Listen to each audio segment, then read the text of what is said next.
பிரியமானவர்களே, இயேசுவின் நாமத்தினால் உங்களை வாழ்த்துகிறேன். என்னாகமம் 14வது அதிகாரம் 24வது வசனம், என்னுடைய தாசனாகிய காலேப் வேறே ஆவிய உடையவனா இருக்கிறபடியினாலும் உத்தமமாய் என்னை பின்பற்றி வந்தபடியினாலும் அவன் போய் வந்த தேசத்திலே அவனை சேர பண்ணுவேன், அவன் சந்ததியார் அதை சுதந்திரித்துக் கொள்ளுவார்கள். என்னாகமம் 14வது அதிகாரம் மிக முக்கியமான ஒரு இடம்.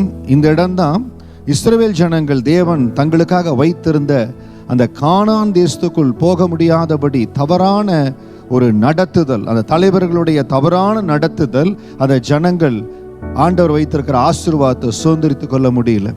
ஆனால் யோசுவாவும் காலேபும் வேறே ஆவி உடையவர்களானபடியினால ஆண்டவர் அவர்களை ஆசீர்வதித்தார். இன்றைக்கு நம்முடைய வாழ்க்கையில நாம வேறே ஆவி உடையவர்களாய் தேவன் விரும்புகிற, தேவன் நேசிக்கிற, தேவனுடைய வழிநடத்துதல்படி இருக்கிற அந்த வேறே ஆவியுடைய மனிதர்கள் எப்படி இருப்பாங்கன்னா, கூட்டத்தோட அப்படியே கலந்து போக மாட்டாங்க. மற்றவங்க சொல்றதை கேட்டு அப்படியே போக மாட்டாங்க. 12 பேர் வேவு பார்க்கும்படியாய் போனார்கள் கானான் தேசத்தை. அதுல யாரோ 2 பேர் 3 பேர் இந்த தேசத்தை குறித்து நம்மளால முடியாது, ஜெயிக்க முடியாதுன்னு சொல்லி மற்றவர்கள் அதை அப்படியே கேட்டு அதை அப்படியே அப்சர்வ் பண்ணி கொண்டாங்க. இன்னைக்கு தயவு செய்து நாம வேறே ஆவியுடையவர்களை இருக்கும்படியாய் நம்மளை பாதுகாத்து கொள்ளணும். இந்த ஆவிக்குரிய வாழ்க்கையில நம்ம மேல கர்த்தர் வைத்திருக்கிற தேவ ரகசியம், தரிசனம் வெளிப்படணும்னா நம்ம வேறே ஆவியுடையவர்களா இருக்கணும். அப்படி இல்லை அப்படின்னா ஏதோ கூட்டத்தோடு சேர்ந்து போனா நம்முடைய தரிசனம் போயிடும், கர்த்தர் அழைத்த அழைப்பு போயிடும். அந்த 10 தலைவர்கள் தேவன் அவர்களை அழித்து போட்டார். அந்த இஸ்ரவேல் ஜனங்கள் கானான் தேசத்துக்குள்ள போக முடியல. கடைசி ஆள் வரை மடிந்து போன பிறகு அவர்களுடைய தலைமுறை போனது. இன்னைக்கு தயவு செய்து நீங்கள் வேறே ஆவி உடையவர்களாய் இருக்கும்படியாய் பிரயாசப்படுங்க. தேவ சமூகத்தில் ஜெபிங்க. ஆண்டவர் உங்களோடு என்ன இடைபடுகிறாரோ, ஆண்டவர் உங்களை எப்படி நடத்துகிறாரோ அதன்படி நடத்தும்படியாக உங்களை ஒப்புக் கொடுங்க. யோசுவாவும் காலேபும் ஆண்டவருடைய நடத்துதல்ல முழுக்க முழுக்க விசுவாசத்தோடு சொன்னாங்க, நாம போவோம், ஜெயித்து கொள்ளுவோம். ஆனால் கூட்டம் பெரிதா இருந்தது. சில இடத்துல கூட்டம் அதிகமா இருக்கிறனால, பல பேர் சொல்றதுனால அது பொய் உண்மையாயிராது. வேறே ஆவியுடைய ஜனங்கள் எல்லா சூழ்நிலையிலையும் நிற்பாங்க. ஏனென்றால் ஆண்டவர் அவர்களோடு இடைபடுகிறார். அவர்களுக்கு தெளிவா தெரியும் இது கர்த்தருடைய நடத்துதல்.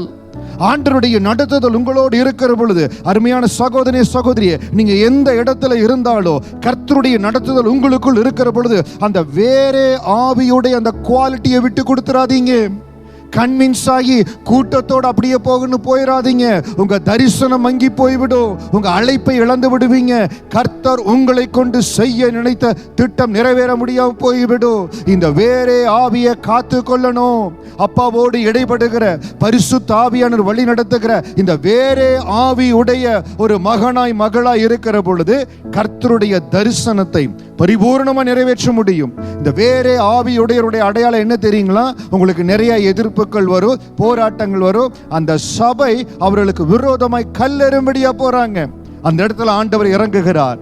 யாரெல்லாம் வேறே ஆவியுடைய மகனாய் மகளாய் இருக்கிறார்களோ, ஒரு நேரம் வரும், கூட்டம் எதிர்ப்பா எழும்புகிற பொழுது என் பரிசுத்த ஆவியானவர் இறங்குவார், தேவாதி தேவன் இறங்குவார்.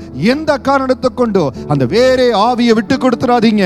அப்பா உங்களோடு இடைபடுகிற, தேவனுக்காய் நிற்கிற, தேவ திட்டத்தை நிறைவேற்றுகிற அந்த வேறே ஆவியை ஒரு நாளும் யாரோ சொல்றாங்கன்னு சொல்லி தியாகம் பண்ணிடாதீங்க.